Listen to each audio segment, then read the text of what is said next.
My life was a whirlwind of meetings, sales pitches, and endless negotiations. I'm Anna, 38, and I've climbed my way up to sales director at one of the top car manufacturers. My world was about hitting targets and sealing deals, not romance or late-night dates. I had a plush apartment in the city center, a sleek, top-of-the-line car, and a wardrobe that screamed success. Love? It never topped my priority list. Then Alex walked into my office, a fresh hire, 15 years my junior, with a smile that could knock you off your feet. Anna, right? I've heard a lot about you. Looking forward to learning from the best, he said, extending his hand. His confidence was off the charts for someone so new. Hope you're ready to work hard, I replied, taking his hand. It was firm, confident. This place doesn't run on smiles alone. Alex nodded. Absolutely. I'm here to give it my all. Our interactions were professional at first. But Alex had this way about him, a charm that was hard to ignore. He'd drop by my office with reports, always eager to discuss strategies or the next big sale. His enthusiasm was infectious, and I found myself looking forward to our little meetings. One evening, after a particularly grueling day, Alex knocked on my office door as I was about to leave. Fancy grabbing a bite? My treat. I've got a few ideas I'd love to run by you. I hesitated. It wasn't like me to mix work with personal time, but something about his offer was tempting. Sure, why not? But I'm choosing the place, I said. Dinner was a revelation. Alex wasn't just a pretty face with a sales pitch. He was smart, insightful, and, surprisingly, wise beyond his years. He listened intently as I shared some of my experiences, nodding and throwing in his 2 cents. As the night wore on, the conversation shifted from work to personal stories. I found out he was passionate about cars, not just selling them, but understanding their mechanics, their soul. He had this dreamy look when he talked about his favorite models, which made me laugh. You're like a kid in a candy store, I teased. He shot back, and you're the tough cookie everyone's afraid to crumble. Heard the rumors, you know. But I think there's more to you. His words caught me off guard. No one had dared to speak to me so frankly in years. It was refreshing, unsettling even. As we parted ways that night, he said, "Thanks for giving me a chance, Anna. Not just at work. Tonight was nice." I found myself smiling all the way home. Alex had managed to chip away at the wall I'd built around myself, and I was both terrified and thrilled by it. Our relationship evolved quickly after that night. His attention wasn't just flattering, it felt genuine. He'd leave notes on my desk with silly jokes or quotes from our conversations. And his bright, beautiful way of looking after me made my doubts about the age and income difference seem insignificant. But love isn't just about the butterflies or the stolen glances across a crowded room. It's about choosing to stand by someone, to merge your lives together with all the risks it entails. When Alex asked me to marry him, my heart wanted to leap out and say yes, before my brain could catch up with all the reasons it was a bad idea. You sure about this, Alex? I mean, look at us. I could practically be your... Stop. He cut me off, his eyes serious. I don't care about the age thing, Anna. I love you. That's all that matters. And your money? Come on, we both know I'm not with you for that. His words were like a balm to my nagging doubts. Alright, but we're doing this as equals, got it? We split everything down the middle. Wouldn't have it any other way, he replied, pulling me into a hug. So, we did. We combined our lives, our finances, everything. I even helped him climb the ladder at work, sharing tips and advice that only years in the industry could teach. He was a quick study, impressing everyone, including my boss. Our partnership seemed unshakable. Life with Alex was like stepping into a fast car with a full tank, ready for the long haul. We decided early on to handle our dough like a team, splitting expenses down the middle, half to us, half to a joint account we set up. Makes sense, right? Keeps things square, I said, laying out the plan on our kitchen table, scattered with bills and our laptops. Damn straight, Alex agreed, tapping away on his calculator. And hey, about the apartment. It's ours, babe. Your name's going on that mailbox too. I cut in before he could get all shy about living in my upscale pad. His grin was all the thanks I needed. And when I handed him the keys to a shiny new car a week later, his eyes about said it all. For real, Anna? This is too much. Consider it a bonus for being a top-notch husband. Plus, you gotta look the part at work, right? I winked, tossing him a box with a high-end suit. Work was where we really kicked butt together. I poured everything I knew into this guy, teaching him the ropes, the shortcuts, the long plays. Before long, Alex was nailing it, climbing the ladder till he landed a big promotion. Head of the department, can you believe it? He beamed, still a bit dazed. Proud? I'm beyond. You earned it, with a little help from your favorite mentor. I teased, but inside, I was all warm and fuzzy. We were a dream team. Then, out of nowhere, I hit a snag. Started feeling off, like my engine was running low. After a few days of brushing it off, I headed to the clinic. The doc's frown told me it wasn't just a bug. We need to run some tests, Anna. Might take a few days. My mind raced to work. Shit, I've got a mountain of stuff to handle. Alex, you think you can cover for me? Just till I get this sorted? Alex, ever my rock, didn't blink. Of course, babe. You've got nothing to worry about. I'll handle it. I spent the next few nights at the clinic, my laptop glued to me, prepping everything Alex needed to keep the wheels turning at work. Despite feeling like crap, I made sure he had every detail, every document, every plan laid out. Just follow the playbook, Alex. It's all there. I told him over the phone, my voice barely above a whisper. Got it, boss. He joked, trying to keep the mood light. You just focus on getting better.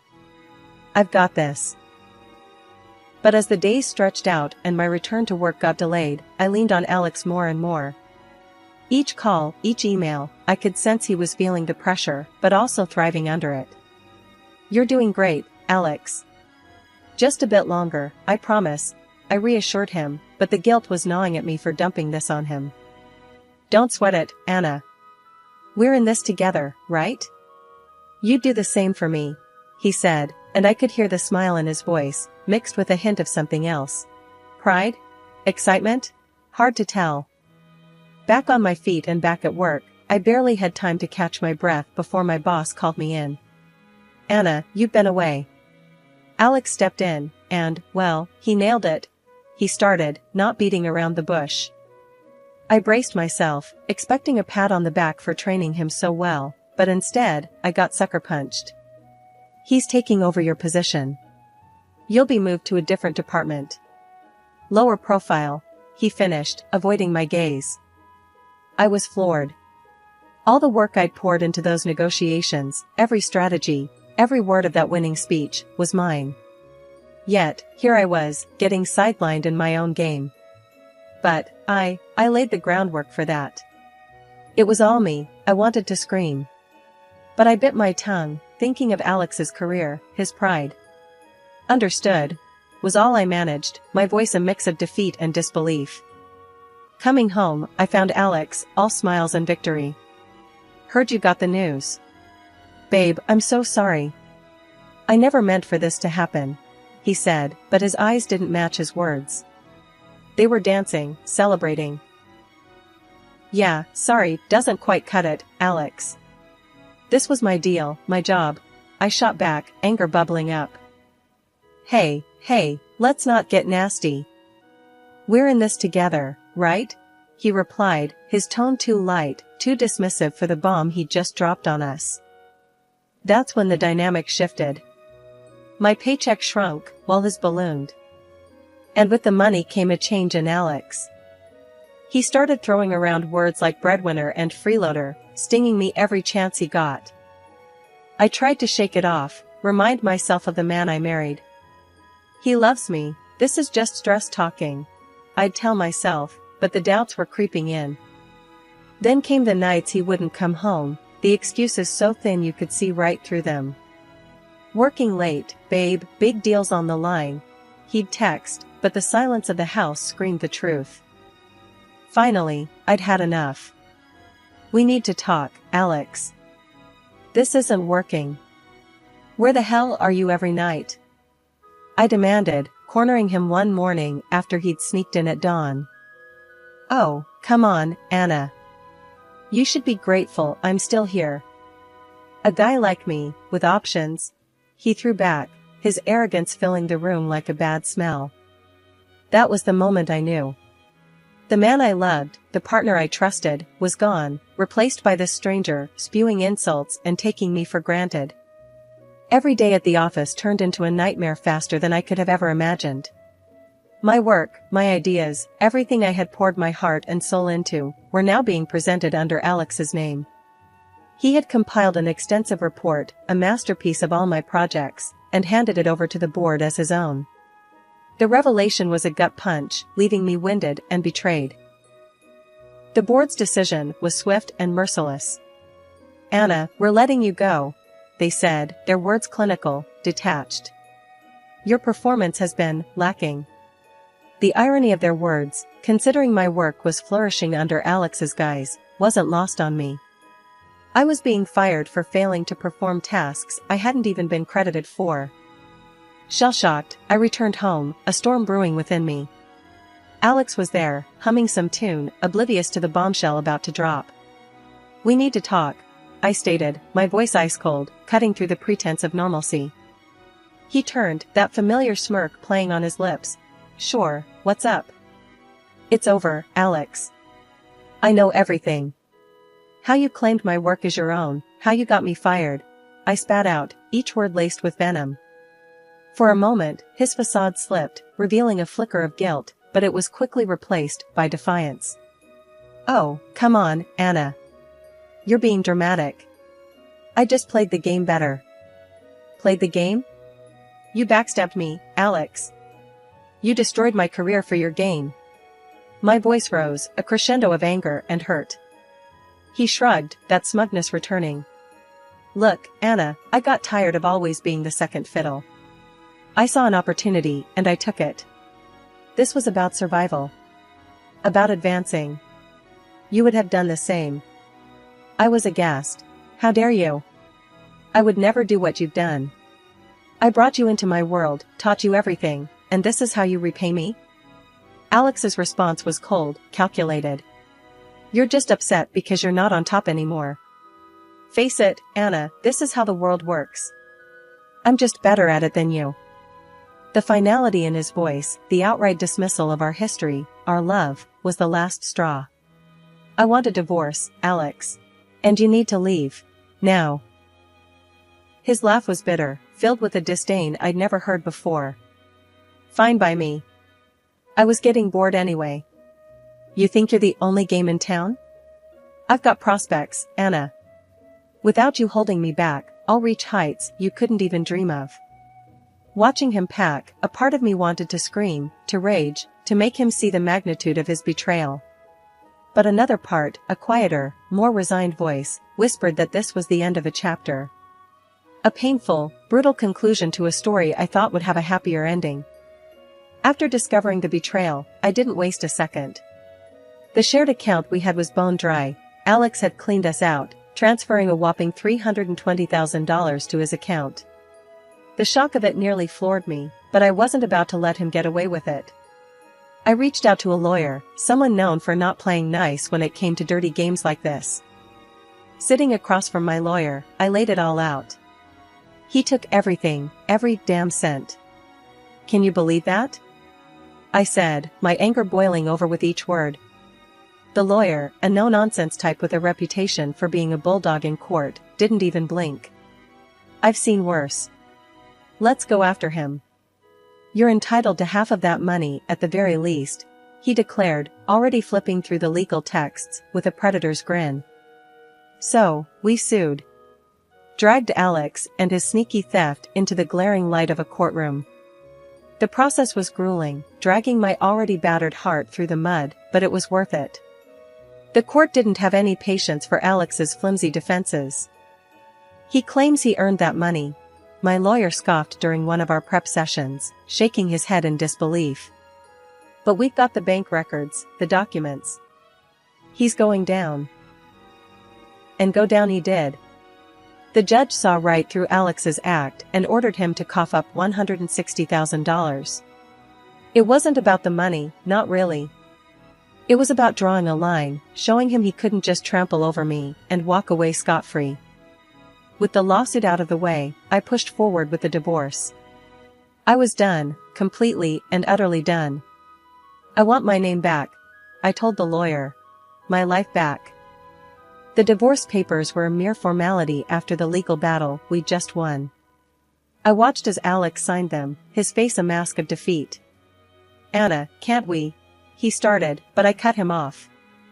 Save it, Alex. It's over. You made sure of that, I said, my voice cold, final. Walking out of that office, I felt lighter, despite the turmoil that had become my life. It was over. I was free of him, of us. My former surname felt like a shield, a piece of me I'd reclaimed from the wreckage. But life had one more curveball to throw at me. During a routine checkup, still reeling from the divorce and the legal drama, the doctor dropped a bombshell. You're pregnant, she said, her tone gentle, knowing how much my world had already been rocked. Pregnant. With Alex's child. The news was a jolt, a confusing mix of joy and fear. For a moment, I considered telling him, but the thought was fleeting. No, this was my new start, my chance to build something beautiful from the ashes of my past. I'm moving forward, without him, I resolved, cradling the burgeoning new life within me, ready to face whatever came next on my own terms. After the storm had passed, I set my sights on a new horizon. I wasn't just looking for a new job, I was on the hunt for a fresh start, a place that would value me and the new life I was about to bring into the world. I sent my resume to several big names, hoping my reputation as a sharp mind in the industry hadn't been completely tarnished by recent events. The response was more than I could have hoped for. Interviews lined up back to back, each company more eager than the last to bring me on board. It was during one particular interview that I found what I was looking for, a company that didn't just see me as a potential asset, but as a person. We've heard a lot about you, and we're impressed. The hiring manager started, his tone sincere. We're ready to offer you a competitive package, and yes, we're talking a significant bump in salary and a work schedule that fits your needs. I leaned in, ready to negotiate, but also to lay all my cards on the table. I appreciate that, really. But there's something you should know, I'm expecting. The manager paused, his expression unreadable for a moment, but then he smiled. Congratulations. That's not a problem. We offer remote work options, and we'd be more than happy to accommodate any appointments or needs you might have. It was more than I had dared to hope for. Thank you, I said, feeling a weight lift off my shoulders. I won't let you down. With the job secured, my next project was my apartment. It needed a makeover, not just a fresh coat of paint, but a transformation into a home ready to welcome a child. I pored over designs and themes, wanting everything to be perfect. In between setting up the nursery and picking out the softest, safest baby gear, I started attending courses for expectant mothers. It wasn't just about learning the basics of childcare, it was about connecting with other women going through the same whirlwind of emotions and changes. We shared stories, advice, and more than a few laughs about the wild ride of pregnancy. Okay, so I read that babies can hear us in there, I mentioned during one session, tapping my belly gently. Started talking to yours yet? One of the moms chuckled, patting her own bump. Oh, all the time. I'm pretty sure mine's already sick of my voice. It was a community, a support network I hadn't realized I'd needed until I found myself in the thick of it. Every book I read, every class I attended, I felt more prepared, more excited for what was to come. As life started to look up for me, word got around about Alex's rapid descent from his short-lived throne. Mutual friends, the kind you keep out of courtesy rather than affection, couldn't wait to spill the details. Heard about Alex? One pinged me, almost too eager. Bombed big time at your old place. They canned him. I couldn't help but feel a twisted sense of vindication, but it was bittersweet. Really? That's unfortunate, I replied, keeping it cool, but curious. What happened? Got too big for his boots. Messed up some major deals, lost the company a fortune. Now he's out on his ass, drowning in debt. Fancy cars and designer suits don't come cheap, huh? The friend typed back, a virtual smirk in their tone. The news didn't surprise me. Alex had always had a taste for the finer things, a taste he clearly couldn't afford on his own. His downfall was inevitable, but I didn't take pleasure in his misery. Well, maybe just a little. Then, out of the blue, my old employer reached out, trying to woo me back with promises and apologies. We were wrong, they said. We need you back, Anna. You were the brains behind it all. Tempting as it was to gloat, I declined. Thanks, but no thanks. I've moved on. Found a better fit, I told them firmly, my pride and my new job giving me all the satisfaction I needed. Amidst this, Alex had the audacity to reach out, his message popping up unexpectedly. Anna, we should talk. Heard about the baby. I think we can make this work, for the sake of our family, he wrote, desperation seeping through his words. I stared at the screen, incredulous. After everything, he thought he could just waltz back into my life. Family? You've got a funny way of showing you care, Alex. I'm doing just fine on my own, thanks, I replied, my laughter bitter. His pleas continued, but I wasn't the same woman he left. Look, Anna, I'm in a rough spot. I made mistakes, but we can start over. For our child, he tried again, playing what he thought was his ace. I couldn't help but laugh, a real, hearty laugh this time. Start over? With you? Alex, you're not listening. I'm happy. Truly happy. Without you. Our child will have everything they need, and you? You're not part of this equation. Good luck with your debts. And with that, I blocked him. The chapter of my life with Alex was closed, sealed shut with the knowledge that I was better off. I had my child, my dignity, and a future bright with promise. Life took on a new rhythm with the arrival of my son. The challenges and heartaches of the past seemed to fade into the background as I navigated the joys and sleepless nights of motherhood. I remember calling my mom, excitement bubbling in my voice. He's here, Mom. You're a grandma. I told her, barely containing my happiness. Her response was immediate. I'm catching the next flight out. You're not doing this alone. True to her word, Mom was by my side in no time, her presence a comforting constant as I found my footing as a new parent. It wasn't long before we settled into a routine, and with her help, I was back at work, feeling more determined than ever. The idea of buying a house started to take shape in my mind, a place where we could grow as a family, a stable home for my son and enough space for Mom to stay comfortably. During one of our late-night talks, as we shared a pot of tea and watched the baby sleep, Mom brought up the topic of Alex. Heard your ex is running himself ragged, juggling jobs to keep afloat, she said, a note of concern in her voice. I sighed, the mention of Alex still a sour note in my otherwise harmonious life. Yeah, well, he made his bed. Now he has to lie in it. Mom nodded, then hesitated before adding, you could sue him for child support, you know. It's his responsibility too. I shook my head, the thought unappealing. No, Mom. I don't want his money. Or anything from him, really. We're better off without that tie to him. I want to close that chapter for good. Mom seemed to understand, but she pressed on gently. Just think about it, okay? For your son's sake. The topic weighed on me, but deep down, I knew my decision was final. I wanted a clean break from Alex, a future untainted by the past. The idea of the house became a plan in motion. I found myself browsing listings, imagining our lives in each space. What do you think, Mom? Too ambitious? I'd ask, showing her pictures of backyards and spacious kitchens. Nothing is too ambitious for you, she'd reply, her faith in me unwavering. You've proven that time and again. My son's laughter filled our apartment, a sound that made every hardship worth it. My career was on an upward trajectory, my personal life rich with love and support. The house, when we finally found it, felt like the last piece of a puzzle clicking into place, a symbol of new beginnings and hard-won peace.